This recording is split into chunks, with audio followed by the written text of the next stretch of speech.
Hey students, today we are going to read chapter number 13 of our English reader book. The name of our chapter is Visiting France. So students, let's open page number 77 of your English reader book. Let's begin to read the first paragraph of this chapter.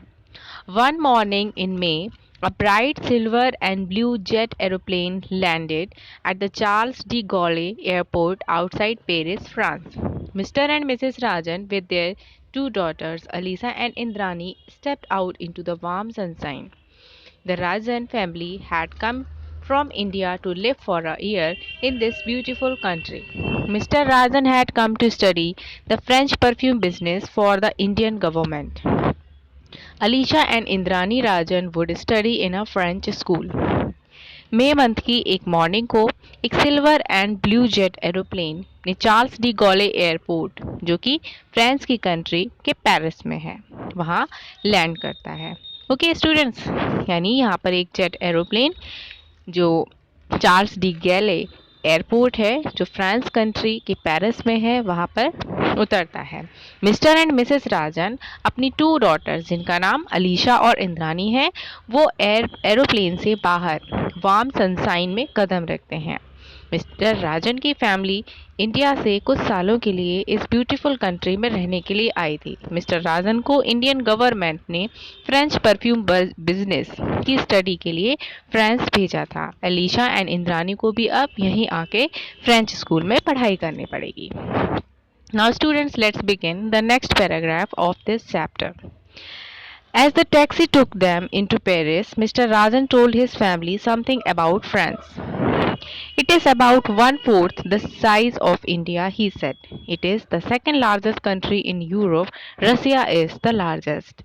Mr. Rajan went on to say that unlike India, France is not crowded. There is plenty of room for everyone. There are forests and farms in France. The soil is rich and the sea surrounds much of France.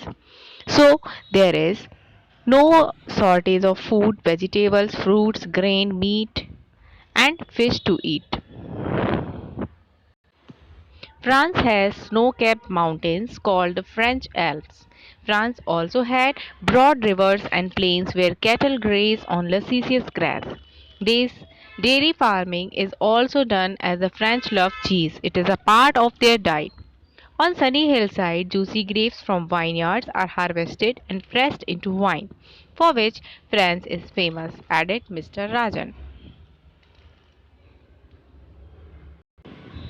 जब taxi उनको Paris में लेके आई तब mister राजन ने अपनी family से France के बारे में बताया। उन्होंने कहा कि इंडिया के साइज का ये वन फोर्थ पार्ट है और ये यूरोप की सेकेंड लार्जेस्ट कंट्री है। फर्स्ट लार्जेस्ट कंट्री कौन सी है? रसिया। मिस्टर राजन कहते हैं कि ये कंट्री इंडिया के जैसे क्राउडेड नहीं है, मीन्स यहाँ पर पॉपुलेशन कम है। यहाँ सभी लोगों के पास सफिशिएंट रूम्स हैं।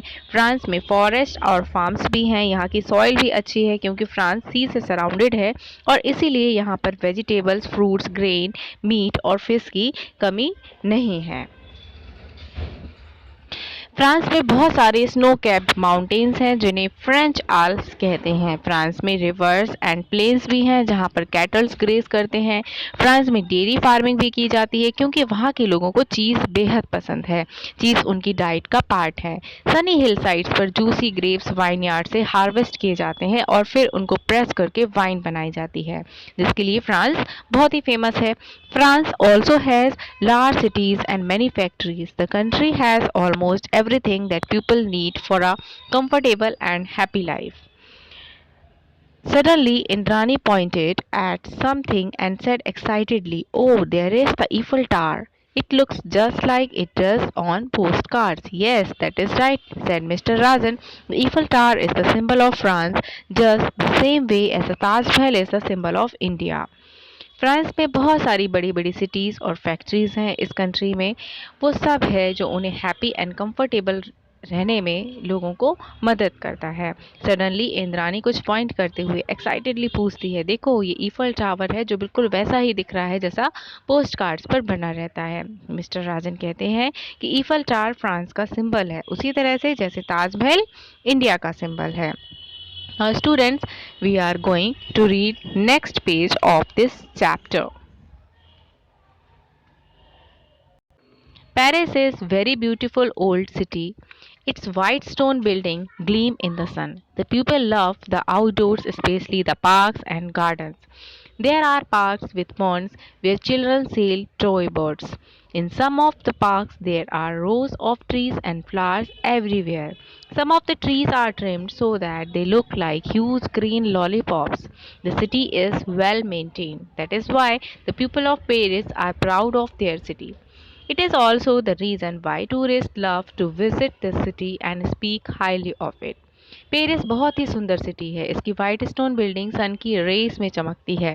यहाँ के लोगों को पार्क्स एंड गार्डन्स में जाना बहुत ज़्यादा पसंद है। यहाँ के पार्क्स में पॉन्ड भी हैं जिनमें बच्चे बोट सेल करते हैं और कुछ पार्क्स में ट्रीज और फ्लावर्स की रोज है। ट्रीज को इस तरह से ट्रिम किया जाता है, यानी उनकी इस तरह से कटिंग की जाती है कि वो ह्यूज मीन्स क्या होता है, बड़े बड़े लॉलीपॉप्स के जैसे दिखाई देते हैं। ये सिटी बहुत ही वेल मेंटेन्ड है और ये इसीलिए यहाँ के लोगों को इस सिटी पर बहुत प्राउड है और वो इसीलिए टूरिस्ट को इस सिटी को विजिट करना और इसके बारे में बातें करना उन लोगों को बहुत ज़्यादा पसंद है। Paris is the capital and the largest city of France. Most highways and railroads in France led to Paris. Many people in other parts of France and the world often dress according to the fashions of Paris. Mr. Rajan said that he had read somewhere that when Paris sneezes, there is France that catches a cold. His family laughed. Paris France की largest city है। Paris France की largest city है और वहाँ की capital भी है। बहुत सारे हाईवेज एंड रेल रोड्स भी फ्रांस से पेरिस की तरफ जाते हैं। मिस्टर राजन कहते हैं कि उन्होंने कहीं पढ़ा है कि जब पेरिस को स्नीज मीन्स छींक होती है तब फ्रांस को कोल्ड मीन्स जुकाम हो जाता है। तो ये सुनकर उनकी फैमिली हंसने लग जाती है। The Rajan taxi crossed a bridge over the Seine, the river. The winds through Paris like a wet grey ribbon.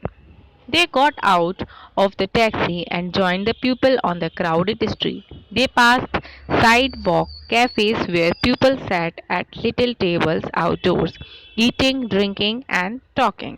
Mister Rajan की टैक्सी एक ब्रिज से गुजरती है। उनकी फैमिली टैक्सी से बाहर आती है और क्राउडेड स्ट्रीट के लोगों को ज्वाइन करती है। वो लोग साइड में कैफ़े के पास से गुजरते हैं जहां लोग छोटी छोटी टेबल्स पर बैठकर ईटिंग, ड्रिंकिंग और टॉकिंग को एंजॉय कर रहे होते हैं।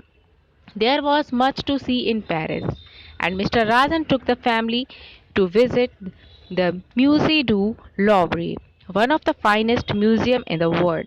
After a few weeks, the Rajans left to visit the rest of France. First, they visited Normandy and Brittany, two of the oldest part of the country. Indrani and Anisha knew that Brittany is a peninsula and that a part of Normandy is a peninsula too. That is, the land reaches out into the sea. Mister Rajan के पास Paris में बहुत कुछ देखने के लिए था। Mister राजन फिर अपनी फैमिली को म्यूसी डी लॉवरी, जो वहाँ का फाइनेस्ट म्यूजियम है, वहाँ लेके जाते हैं। फिर कुछ वीक्स के बाद mister Rajan rest of France को भी देखने चले जाते हैं। सबसे पहले वो नॉर्मंडी और ब्रिटेनी को विजिट करते हैं जो इस कंट्री के ओल्डेस्ट पार्ट है। इंद्रानी और अलीसा जानते थे कि ब्रिटेनी और नॉर्मंडी पेनिनसुला हैं। Okay, they found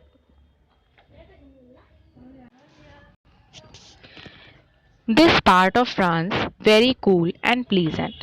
Sometimes there were storms from the ocean and it rained a little almost every day. The people here, mainly farmers and fishermen, seemed a little old fashioned. They were not too interested in trying new things, unlike the people in other parts of France.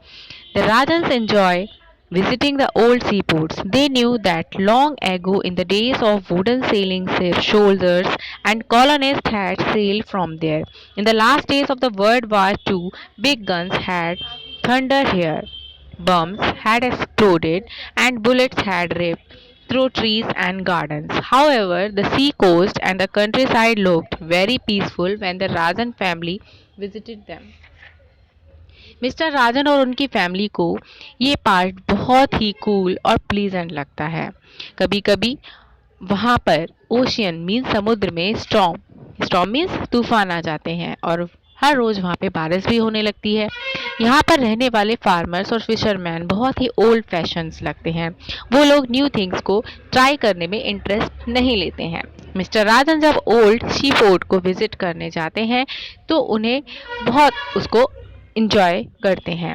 वो इस सी fort को पहले से जानते थे जब wooden ship वहाँ पर सेल करते थे। एंड वर्ल्ड वार 2 के बाद जब बड़ी बड़ी गन्स इस सी फोर्ट पर चली, बॉम्ब्स भी यहाँ पर एक्सप्लोड किए, बहुत सारी ट्रीज भी इसमें गिरे।